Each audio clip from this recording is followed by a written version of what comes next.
And that's the thing about leadership. It's a never ending educational process because as the world changes, leadership changes. So, for example, I graduated college in 1983. Leadership at that time was much more authority driven, Yes. where managers held people accountable for tasks and basically gave daily orders in terms of what they had to do or accomplish. Mm. It's very different today. Welcome to Mindset Mastery Podcast, where we explore the intersections of motherhood and entrepreneurship. I'm your host, Julissa Edwards, and in each episode, we're diving into mindset, emotional regulation, and the real stories of mom entrepreneurs navigating both business and family life. Let's get into it. Hello, and welcome back to another episode on Mindset Mastery. Today, I have the pleasure of interviewing Jim Carlough. He has over 30 years of leadership experience and is an accomplished business strategist, speaker, and author.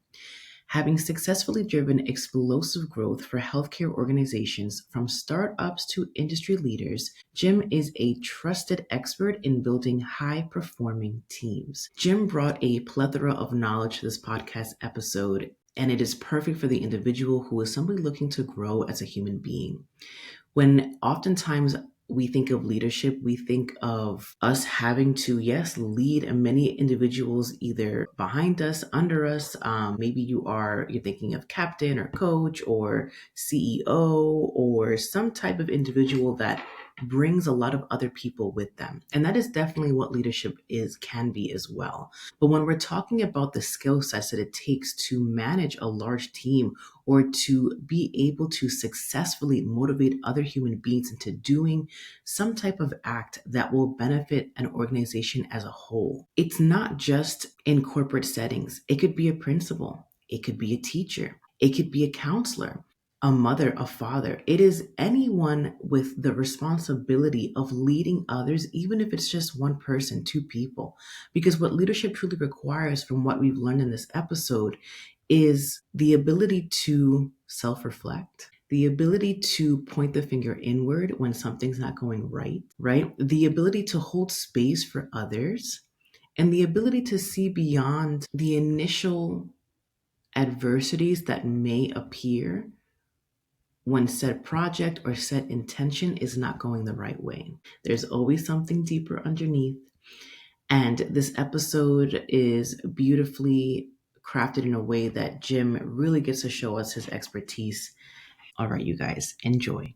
Jim, good morning. How are you? Thank you for being on the show. How are you feeling this morning? I feel great. It's been a great week. It is Friday, and I have a weekend with very little activities planned, so I get to catch up on my stuff. Oh, perfect. I love weekends like that.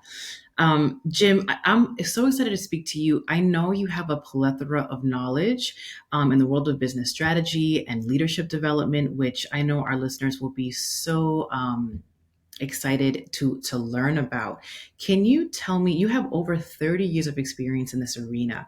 What drew you to this world, and how did you make a career out of it? So I made a career out of it after first, I guess, very early in my career. I sort of was thrust into management. And at that point, I wasn't a business major in college. I was a psychology major. So I understood people, but I needed to learn the business aspect, which I did along the way. Mhm. So I think I sort of had an advantage from a management perspective walking into my first management job in terms of understanding people and what makes them think and what makes them tick. And it sort of evolved from that as my career tried to continue to advance. Now, I'll openly admit, a couple weeks ago, I was on a podcast and I made the comment about the first team I managed. And when I look back at that team and I look at how I manage today, Mm. I think I need to send them all a letter of apology because I don't know if I damaged anybody, but I didn't know what I was doing Yeah. and I had to learn. And that's the thing about leadership. It's a never ending educational process because as the world changes, leadership changes. So, for example, I graduated college in 1983. Leadership at that time was much more authoritarian, that I can't even speak today, but was more authority driven, Yes. where managers held people accountable for tasks and basically gave daily orders in terms of what they had to do or accomplish. Mm-hmm. It's very different today. And while I give people guidelines for what we're trying to accomplish, it's really collaborative, Mm-hmm. because in today's world, I don't have all the answers, and you don't have all the answers. Well, you may, but we're getting to know each other. But Not. but the whole part of this is it's a learning, and it's being able to evolve your own skill set and capability as you continue to learn and adopt new ways of doing things.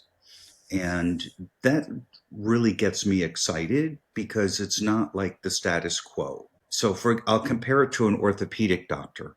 No offense to any doctors who are out there, Mhm, but an orthopedic doctor who treats the hand is going to see everybody's hand every day. mhm, And every day the same bones are still in everybody's hands. Somebody may break a bone, and while it takes precision to fix that, it's just the same thing over and over again, mhm, right? mhm, And that's a career for somebody who really wants to do that. mhm, I want to be able to help people and help people develop into being stronger leaders. mhm. And I was blessed because I had some great mentors in my leadership journey.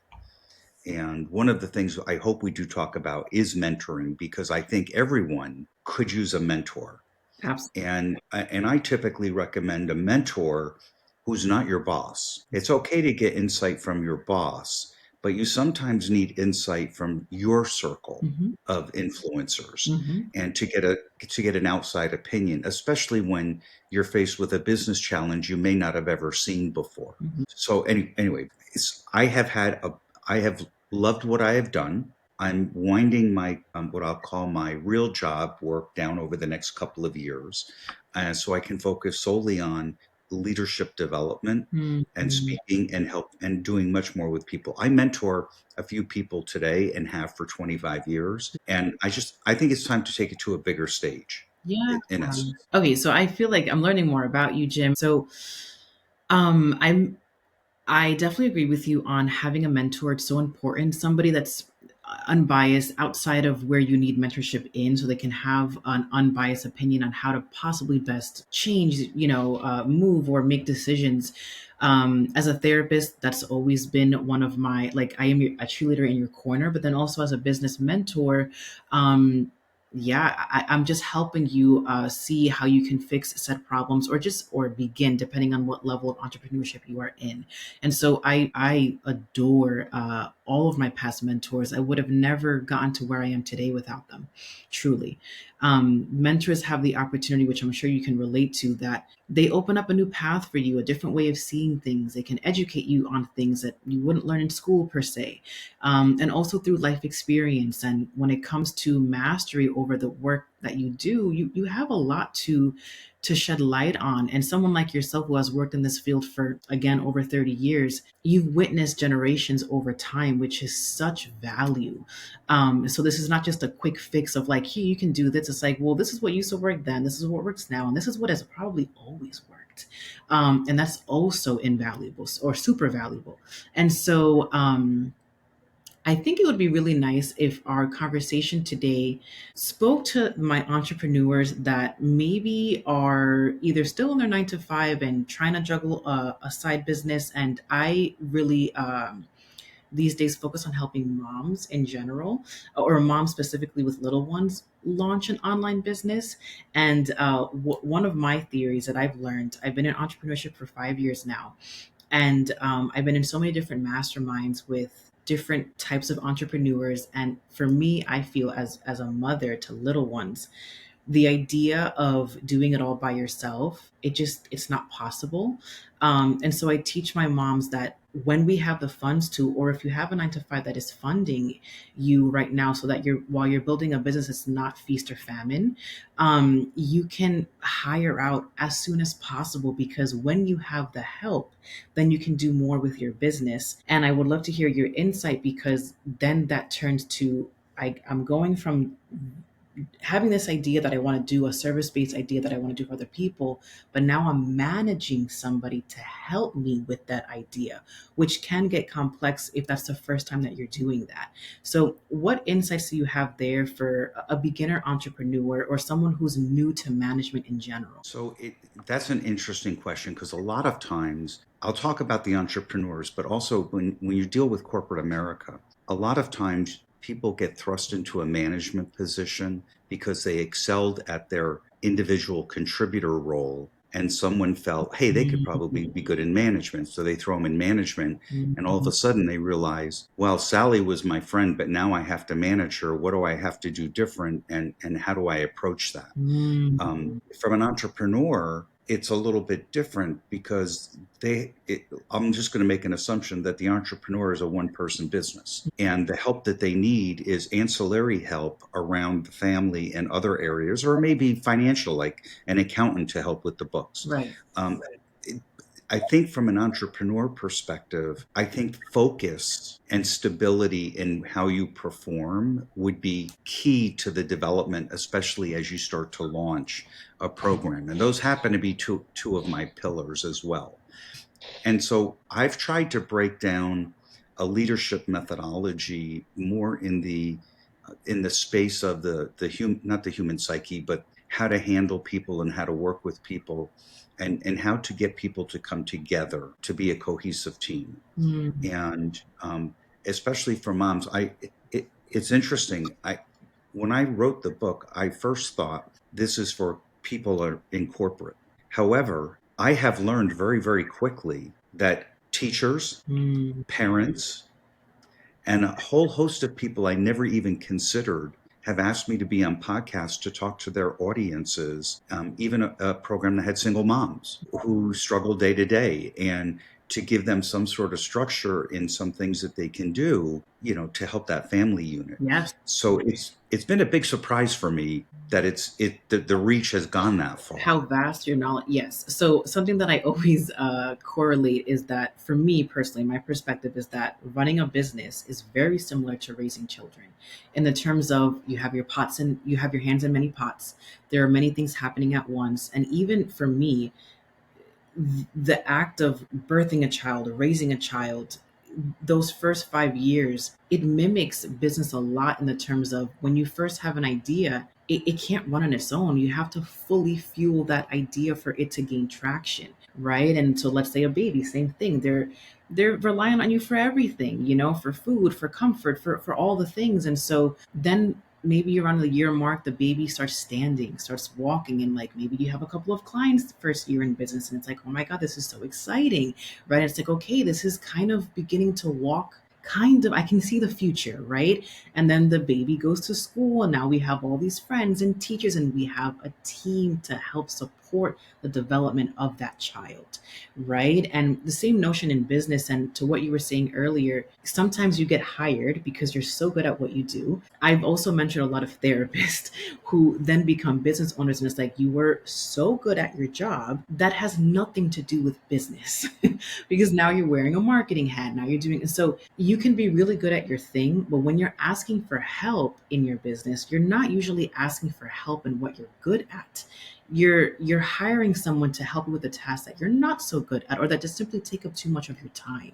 And so then it goes from I like you, maybe I've never managed somebody before. How do I make sure that you are completing your tasks? How am I making sure that I'm communicating what I need effectively? Do I even know what that is at this point? And am I being too hard? Because you're absolutely right. The way that we run this, our new age of entrepreneurs, online businesses, and the way that we want to be treated in a workplace is vastly different than it was before. And so there's a lot of, as a woman, there's a lot of, for me at least, consideration in how I speak to my team.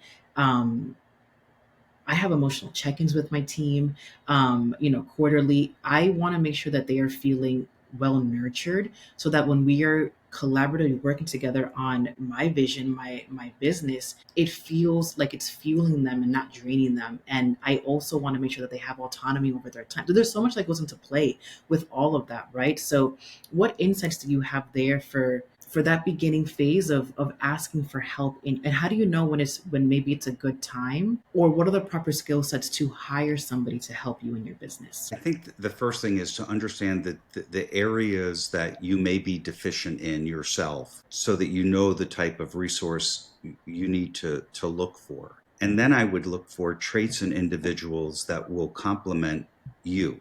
Mhm. And, when I once worked for Ross Perot, and he used to say, I want you to only hire winners Mm, and people who just win all the time. And he said, if you can't find winners, find people who hate to lose. And it was interesting because really what he was getting at is his theory was give me great people that want to work hard and we can help make them successful. mm, And we did a lot of mentoring in those days, and he was a very powerful force. And a lot of what I do today doesn't all come from that experience, but some things do. For example, I have two types of meetings every week. I have a team meeting and I have individual one-on-ones. with The all of team the meeting, members. You- yes, Okay. for all my direct reports, a one-on-one meeting. Okay. Now, the group meeting is my meeting where I get to Mhm. present things and talk about things, and I will ask them to give updates and so they can keep the team informed of what they have going on in their department or in their area. In the one-on-one meeting, that's the employees meeting. Mm, It's their opportunity to get my input, feedback, assistance, or if they need direction or they're struggling with something. Well, my door is always open. We're all remote, but my phone is always open. If they run into a problem, I don't want them to wait to their next weekly meeting with me. I want to know about that. But we do talk about developmental things. So as an example, when I do a performance review, I'm going to ask you for what personal goal do you want to achieve next year? And it doesn't need to relate to your job. I had someone a few years ago who said, you know what I would really like? I would really like to get on the board of a nonprofit organization focused on animal rescue or something in that arena. And the individual said, can I do that? And I said, absolutely. mm, And she said, but it's not work related. I said, it absolutely is work related because this is going to transcend into you're going to be happier at work because you have this other thing that you've now gotten aligned with, which was a personal goal. So, a personal goal when you work in my area can be something outside of work or it can be something inside of work. To me, that's again the employee's choice. My job as a leader is to support the employee. mhm, Now, if that person had said, Jim, I want to be a manager by next year, or I want to be a leader, or we create the pathway for that to happen and, put down the attributes that they need to develop that they may not have today. mm. And again, that one on one meeting, even though it's only a half hour, is critically important for the employee. Hey, it's Julissa Edwards, your mindset coach and spiritual healer. And if you've been looking for a space to stay grounded in your growth, deepen your healing, and be surrounded by like-minded women, let me introduce you to the Mindset Mastery Circle. This is my monthly coaching membership designed for busy women who crave consistent support, especially in the areas of motherhood, entrepreneurship, mindset, and communication. Each month, we come together for a 90-minute live call where I teach a focused topic and then open space for hot seat coaching and Q&A. And in between the calls, you'll hear from me weekly with mini voice note trainings inside a private Slack group, short and powerful insights to help you shift, realign, and stay accountable across those same 4 pillars. You'll also get access to a robust vault of on-demand training so you can learn and grow at your own pace. Enrollment is ongoing at just $198 per quarter. That's about $66 a month for high-level coaching, community, and continual mindset support. And as a Circle member, you'll also get first access to all of my new programs, offers, and events often at exclusive discounted rates. So, if you've been resonating with my work and wondering how to stay in this energy without a high ticket investment, this is your invitation. Join us inside the Mindset Mastery Circle at julisaedwardsling.com/mindset mastery circle subscription, or simply tap the link in the show notes below. I'll see you inside. I think the fact that you're doing it weekly is phenomenal. That's a lot of time spent nurturing, but it makes me look at it from a different perspective of when you are leading. th- Correct me if I'm wrong. The goal there is that you have your team of directors to really help you carry out the vision. And if they're helping you do that, then it's your job as the leader to make sure that they're feeling fulfilled in their roles, happy in their life. And the happier they are, the better they will be at fulfilling the role, the things that you're asking them to do. So that makes complete sense. And that, yeah, I'm seeing your head shaking. Yeah. So that correlates. Yes.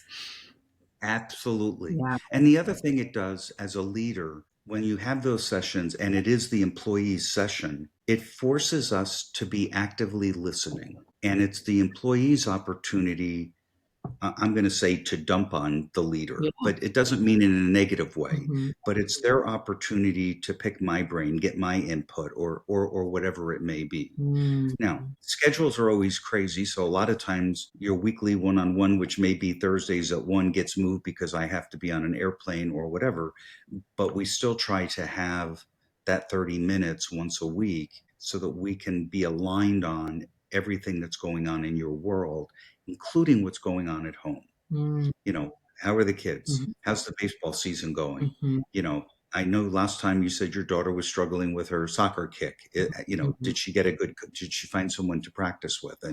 And so to me, as a leader, it's important to me to listen, because the more listening I do, Yes. the more I can sense when the employee is struggling. Yes. And if the employee is struggling or something's going on in their life, their demeanor is going to change. Yes. Their expressions are going to change. Yes. And that's when we're going to sit down and say, okay, don't know what it is, but I sense something's going on I'd like to help with. It's up to you if you'd like to talk about it. Yeah. But, the last week I've noticed you've been walking with your chin down, not facing people.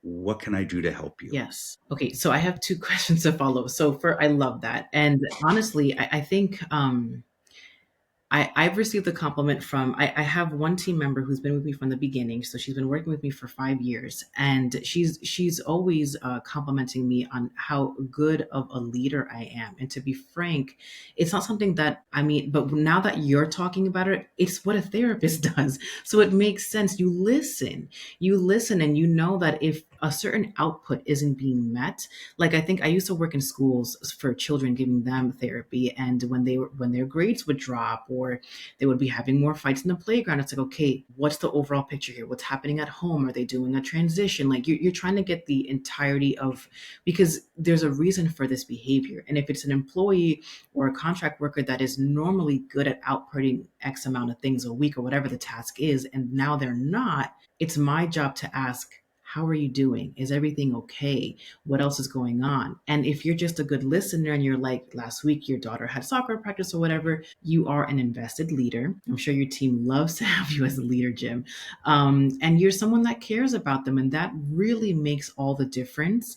I'm going to reference, I had a past mentor. She was my supervisor, clinical supervisor at one of my first therapist jobs. And she told me, hey, the pay isn't great. She was super honest. It was a nonprofit organization. She's like, the pay is not great at all. But it's a great stepping stone. You're going to learn so much from us. And she was like, and our team really cares about you. And it was so true. I loved working for her, even though the pay was not great.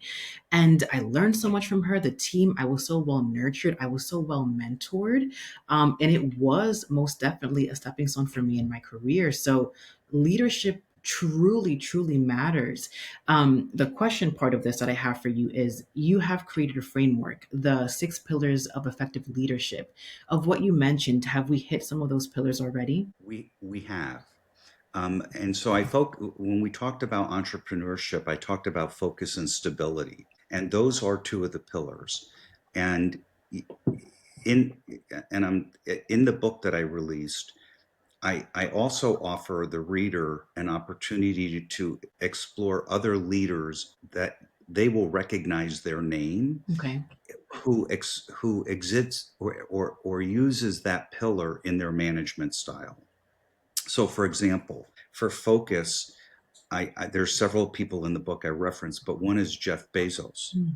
the starter of Amazon. He started with selling books online in the mid 90s and then said, "Hey, if I can do this with books, I can do it with virtually anything, including groceries." And he had laser focus on accomplishing exactly that. He knew where he wanted to be and what he wanted to accomplish, and that focus never wavered. Mm. And as a result, he is, in the early days, they had a few years of unprofitability as it continued to grow. And there was a time where the major retailers like Macy's and Walmart, etc., wouldn't play with Amazon. Now they're forced to play with Amazon. And now, in terms of Walmart, is trying to compete with Amazon by saying, "Hey, we got stores all over. We'll deliver the stuff directly to you." Mm. But am I going to pay Amazon a $200 a year fee and pay Walmart a fee for them to get things to my door in 24 hours, Mm. right? Or in the same day. And so I see the same thing with television and all of these subscription programs. Everything's by subscription now. And before you know it, you're spending $500 a month in subscription fees Yeah. as opposed to paying one vendor who can bring you all of those things, right? Mm. And so the subscription programs I think are good if in fact you can get everything you want from that one subscription. Other than that, you then at some point are going to realize I'm spending a lot of money on a lot of different things that have a lot of overlap. Mm. But Jeff really has that laser focus on what he does. And when I think of stability and who I write about in the book, I use Warren Buffett. Now, I'm going to have to change using Warren Buffett because he's going to retire at the end of the year. But the reality is, he has used the same process year after year after year. So the gentleman who's going to step into his role has been working that process and that framework for a decade or more. And he's going to be able to step in that role and perform it just as effectively as Warren Buffett did because the chemistry was there, the system worked, they worked closely together, and that stability not only helps them be successful, but it helps everybody around them. If you're a leader that's always, I'm going to say, moving the chairs on the deck of the Titanic, in other Mm. words, taking leaders out and bringing new leaders in, most of the time when you see a lot of that happening, you see a lot of turnover in the rank and file, Yep. and you're doing it to hide some inefficiencies in your own ability. Yes. And I used the changing of the chairs on the Titanic for a reason. The Titanic still sinks. So it doesn't matter who you move in and out. Eventually it's going to catch up with that leader. And when it does, that boat is going to sink. Yes. And so being stable in the way you work and operate is also good for building teamwork and trust because they know you're always going to perform a certain way. I'll give you an example, a real life example. I was at an office job at one point in my career, and I had two women who worked for me. One was a manager and one was a subordinate. And they actually were friends outside of work. And I heard them disagreeing in the hallway, and I heard them getting escalated. And so I interceded and I asked them what was going on, and they said, "Well, we have a disagreement, and I want to do this, and she wants to do this." I said, "Come on, let's go sit down and let's talk about it." So I sat them down and I said, "Okay, I'm going to let you both speak, but one at a time so I can understand exactly what's going on." So I went to person A first and I said, "Okay, tell me what you're experiencing. Tell me what you're trying to resolve." Person went through everything, crystal clear what she was trying to accomplish and how she wanted to do it. I go to person B. She has a different approach, a little different angle at it.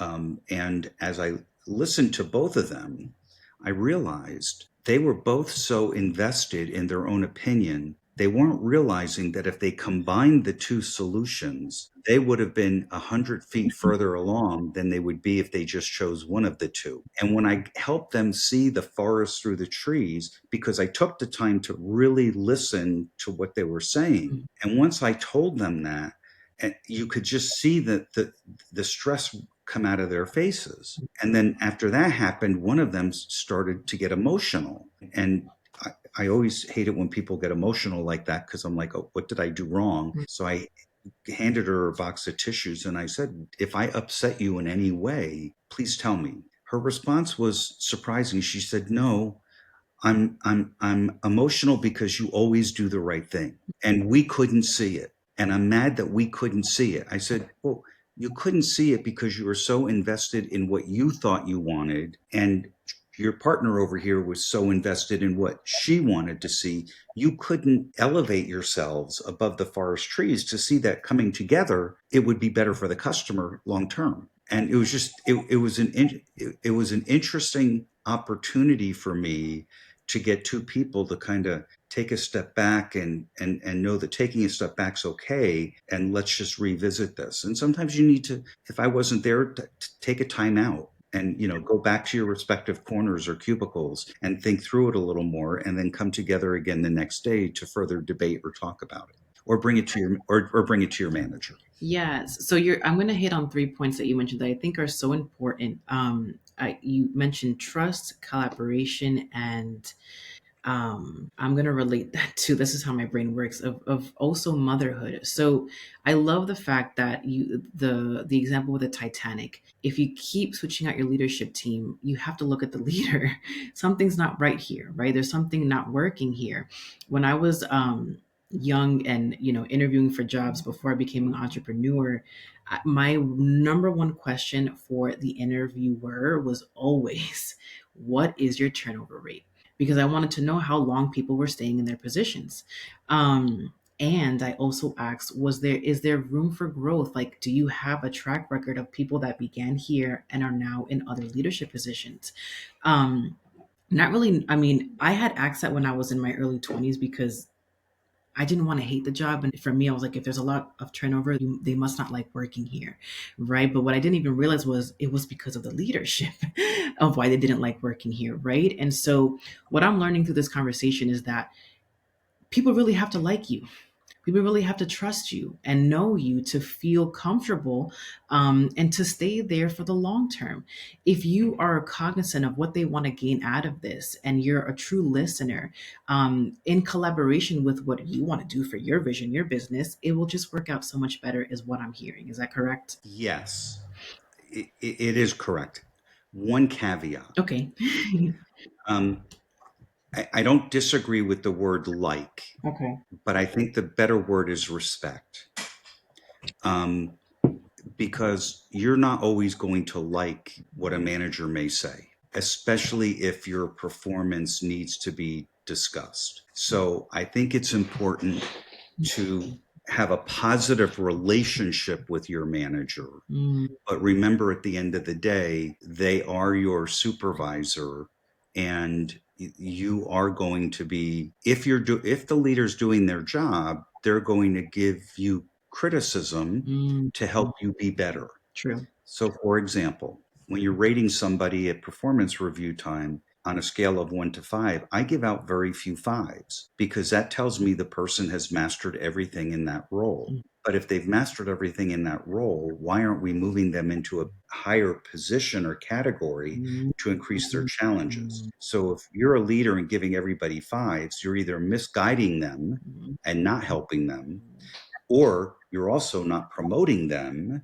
to the next level to get to where they need, so they can continue to mm. develop. So I look at leadership just like parenthood. Yes. I you was know just thinking, yes, go ahead. so raising kids, and I have to admit, I traveled a lot, so my kids were raised primarily by my wife, and I was dad on weekends and parties and all of those things. But it's the same thing with children. Mhm, You've got to be able to be in the moment with them. mhm, You're going to have challenges at some point in life, and it's no different than what you do when you're in an employer-employee relationship. Yeah. So, Okay, so that even makes this conclusion even stronger for me. You're absolutely right, and I'm sitting with that very much. So thank you for that insight. It's not about them liking you; it's about them respecting you. But to respect, so I think like a viewpoint from in the past, respect in parenting and in the corporate or business world, it was forced upon almost. It's like, I'm the authority figure. You're gonna do what I say, and there wasn't maybe too much listening of what the individuals, children, or people working under you, their opinions, their what was happening in their lives, etc. And these days, parenting has shifted greatly in that manner too, where there's this whole wave of conscious parenting where we're trying to listen more, we're trying to empathize more, we're being more patient, we're being more gentle, and there's a big, gentle doesn't mean that they're just running all over you. You are still demanding respect from them, but it's given because there is love there. It's given because we are listening. But at the end of the day, I'm still your mom. I'm not your friend. you know. well, and that's correct. And at the end of the day, so I just lost my thought for a second, but oh, I got it. So respect, though, has to be earned. And you can't earn trust and respect unless you're doing other things that everyone else believes in. And to me, integrity has to come into play. If you've got three children and you always manage one child very differently than the other, you're not consistent in your leadership. Mm. And a new leader who gets thrust into leadership, the first thing everybody's going to do is look at how that leader does everything. If that leader, I'll use it, is favoring Sally and Sally gets special treatment, it's going to be harder for me as a leader to build trust with that other person because he sees me aligning with another employee. Mm.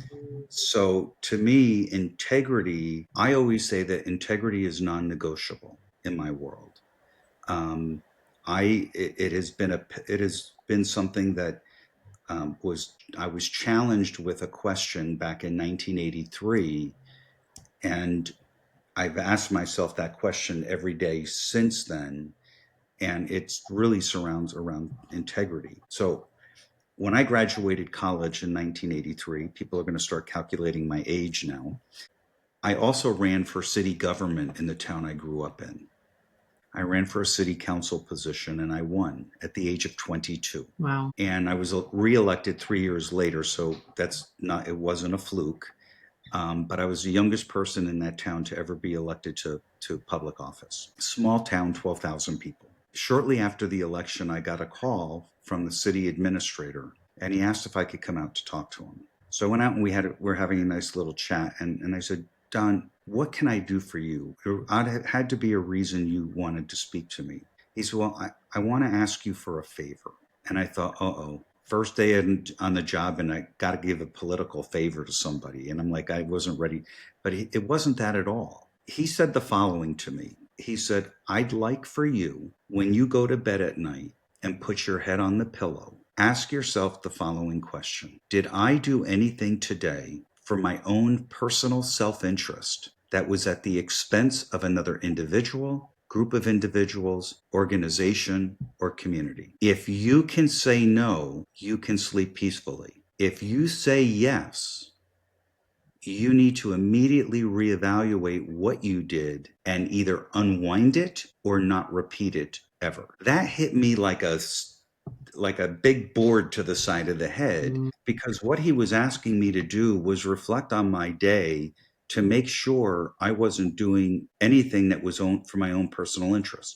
Which, when I look around our country today, and you look to Washington, D.C., Mm. I'd like to have every politician agree to do that same thing every night, Right. because I don't understand how somebody who gets elected to the Congress or the Senate or the whoever, who gets a fixed salary of $200,000 a year in 4 years, they're a multimillionaire. How does that happen? Right. So obviously their source of income is more than just what the government pay is for that role. Mm-hmm. And to me, I think that's where the special interests come in. And I think that's where all of the extras come in. And is that really good for us?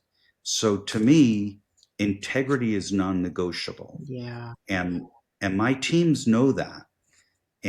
But I'm not the only one that leads with integrity. So if you look at Microsoft, the CEO of Microsoft, Satya Nadella, when he took the job in 2014, he instilled integrity as the number one requirement for how they were going to deal with things. And he transcended that down throughout the entire organization because he felt, in his view, that was something that might have been missing.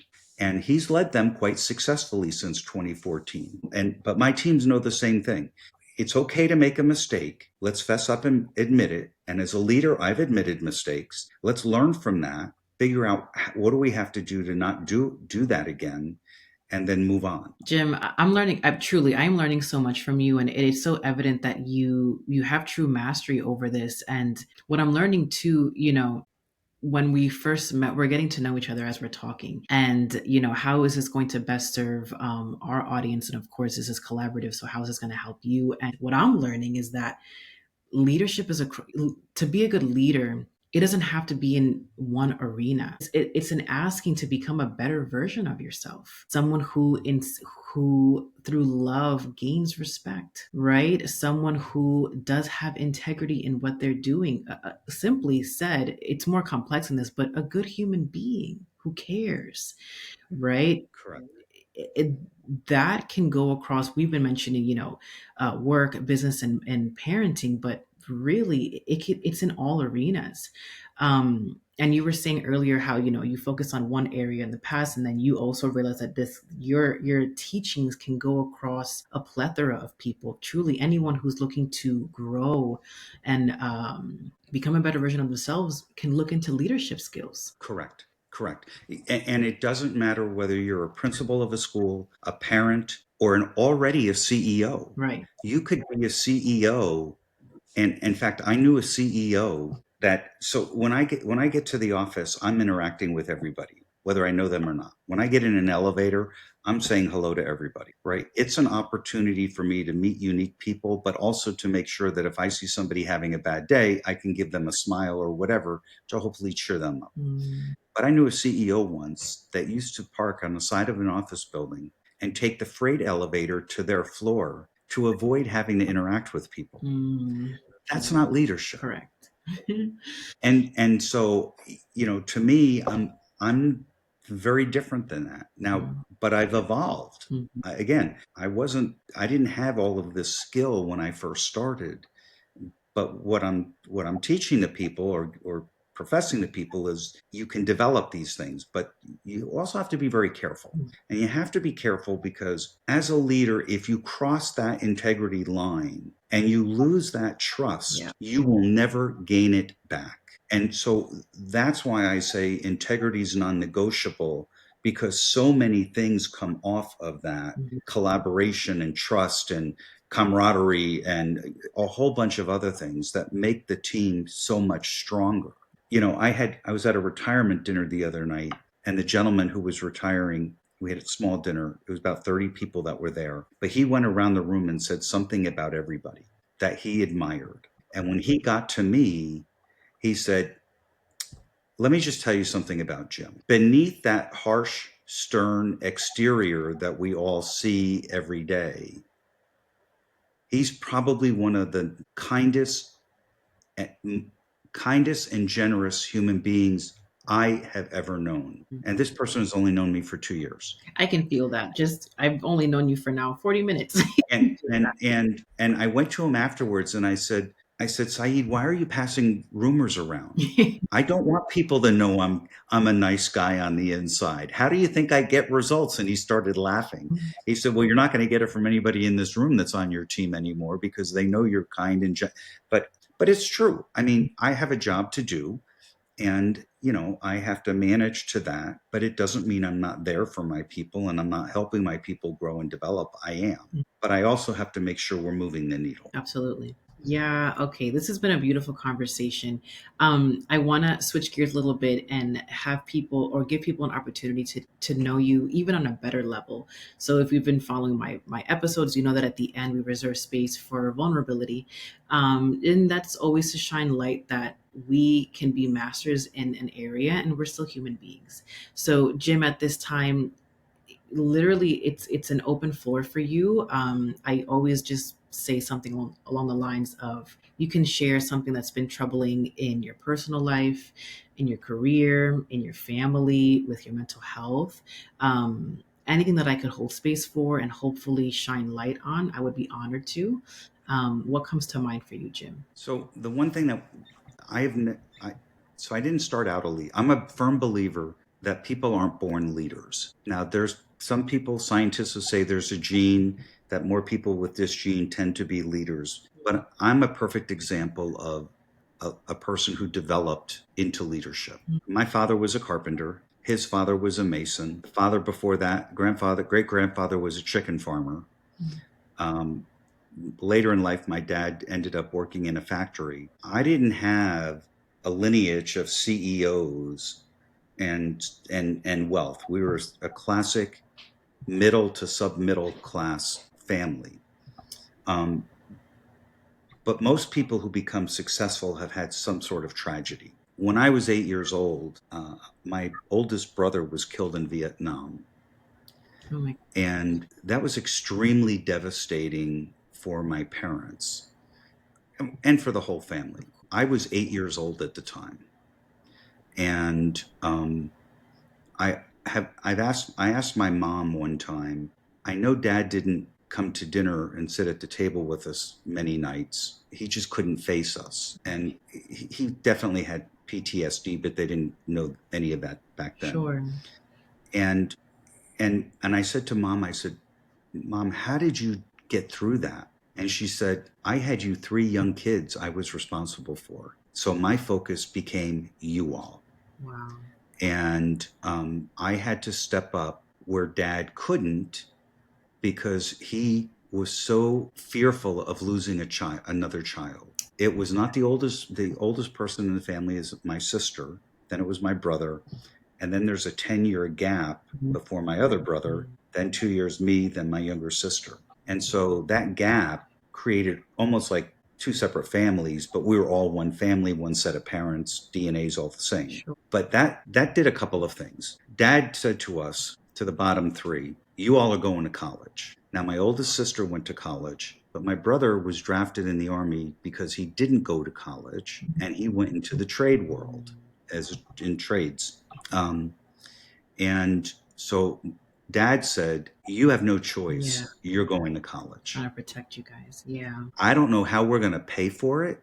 I don't know how you're going to pay for it, but you're going to college. Now, I had every opportunity to fail. Struggles at home, right? Family unit disrupted. You know, my pubescent years, I sometimes was with the wrong crowd, but there was always somebody there from the community to reach in and either slap me upside the head or pull me back. When I was a senior in high school, most high schools have a senior yearbook and you have to put a quote in. And I put a quote in. It was called, the quote went, I am who I am, who knows and who cares. I got called to the guidance counselor's office one day. And in that room was the history teacher who oversaw the yearbook program. And they said to me, we're here to help you. And I said, "Well, on what?" And they said, you're struggling. Oh, yeah. And they said, look, it's tough.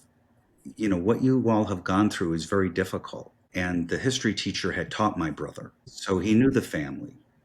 And the guidance counselor who didn't know the family or the older siblings um, certainly understood what was probably going on in my head that I didn't realize. But what really got me was they then started to cry because they were upset that I was struggling. And they took it upon themselves to feel like it was their fault and that they were going to help me. But the first thing they did was they told me I couldn't have that quote. And I said, well, you can't do that. Everybody gets their quote. So we agreed that my quote could be, I am who I am. And they said, because we don't want to put in print something that your kids and grandchildren will see someday and want to understand, why would grandpa or great grandpa say that? Mm, So I have to thank the community I grew up in, because there was always somebody there. And it wasn't for just me. People in that community helped everybody. A perfect example, that high school to this day has no locks on the lockers. None. Now, if you want to put a lock on your locker, you can. Very few people do. And you know what? Nothing gets stolen. Somebody may play a trick on you and take your history book, but it'll show up in a day or two. But nobody steals your lunch. Nobody steals your jacket. Even the people who can't afford a jacket have a way to get a jacket, because the school has jackets for them to, if in need. mm. But that was the type of community I grew up in. I was extremely lucky, because I could have gone down a very different path than I did. So I don't know if that's the vulnerability you wanted to hear and see, Yes. but it's truthful. It's truthful. Thank you so much for sharing, Jim. First and foremost, my deepest condolences. My heart, I mean, it teared up, honestly. I'm truly loving getting to know you on a deeper level for all that you've shared. And we are all such intricate human beings, and we all have a story, right? And I think what really helps connect people is having the courage to share. When you shared your story, I can't imagine what that was like as an 8-year-old boy. Can't, it was my heart was so heavy for your father, for your entire family. But from what you shared, that point of view of he was struggling, and then Yeah, forcing everyone to go to college, he was protecting you guys, you yeah, he know. was. And thank you for sharing. This is what makes human beings. It's what allows us to connect. It's what allows us to see each other as real people. And I know for me personally, this is probably why I became a therapist, but I love hearing everybody's story because it's so valuable to hear. And I can definitely that big incident that allowed you to go to college, and then I think, tell me if I'm wrong, assume that that's what led you to have leadership positions, right? Look at all that it manifested for you. So again, Sure. thank you for sharing, Jim. You're welcome. And I'll offer this for those that are listening. The next time you're in Washington, D.C., if you don't know someone who died in Vietnam, go and find my brother's name. The experience at the wall is very different when you're looking for a name. There are over 58,000 names on that wall. There's only one Carlough on that What's wall, your brother's first name? George. George Carlough. Yep, panel West 34. But just to go and try to find, even on a wall when you know it, it it's very, very impactful. Oh, So I would offer that as people for an opportunity to kind of experience that. I absolutely adore that. I'm super spiritual, and we're paying such an honor to your brother at this time, and I hope he's hearing our message. And what are you never know, somebody might be in Washington and might be on their way to visit, and they get to pay your brother a visit, which is so very special. I know if I go there ever, I will definitely be looking for his name. Good, good, good. It's worth the trip. It's worth the trip. Yes. Well, Jim, thank you so much for your time. Again, truly, I have learned so much from you. I am definitely going to be reading your book. Can you share with our listeners how they can find you, how they can learn from you, and any information that you would like to leave them with? Okay. First thing is, you're going to send me your address, and I'm going to send you a book. Okay. But we're gonna do the following. Okay. The first three people who comment on this episode are going to get a copy of the book that's signed by me. Beautiful. So all you need to do is put a message on the. You're gonna We're on When it. you put the podcast out, can they make comments on the podcast? Yes. Well, it's on the YouTube channel and on social media. Okay, so you get to manage the process. Okay. And please don't put your personal address in a public site. I don't think we will. Just make a comment with your name, Yes. and Julissa will reach out and get your address, Yes. and I will send you a copy of the book. How about we're going to take it even one step further? You can do that on my socials. If you're just listening on the podcast, you can screenshot this episode, letting us know that you're listening. And if you tag me on social media at the Healthy High Performer or at Julissa.Edwards_counseling, that will also count as a submission. Is that okay, Jim? That's absolutely fine. Okay, beautiful. I just want to. It's my way of giving back to the people Yes. who took the time to listen to the broadcast. I love that. I absolutely love that. Okay, any other way that they can get in contact with you, Jim? Easy enough. My website is my name with no space or period between it. So www.jimcarlough.com. Okay. And there's copies, there's some links there, there's some material there, but you can certainly reach out to me. If anybody is struggling finding a mentor and just want guidance on what to look for, feel free to reach out to me. Beautiful. Be more than happy to help you. I love that. I've loved this conversation, Jim. Thank you so, so much. It was such, for me, a peaceful end to my work day. This was the best for me. And I know our listeners also enjoyed this. So thank you for your time. And I am sure we will connect shortly. Thank you. Thank you. Thank you for joining me today on Mindset Mastery Podcast. I hope today's conversation inspired you to embrace your own journey of balancing motherhood and entrepreneurship. Remember, it's all about mastering your mindset to create a life of success and fulfillment in both areas. If you enjoyed this episode, don't forget to subscribe, share it with a friend, and leave a review. Your support helps us reach more incredible moms just like you. Until next time, keep showing up, keep growing, and mastering your mindset.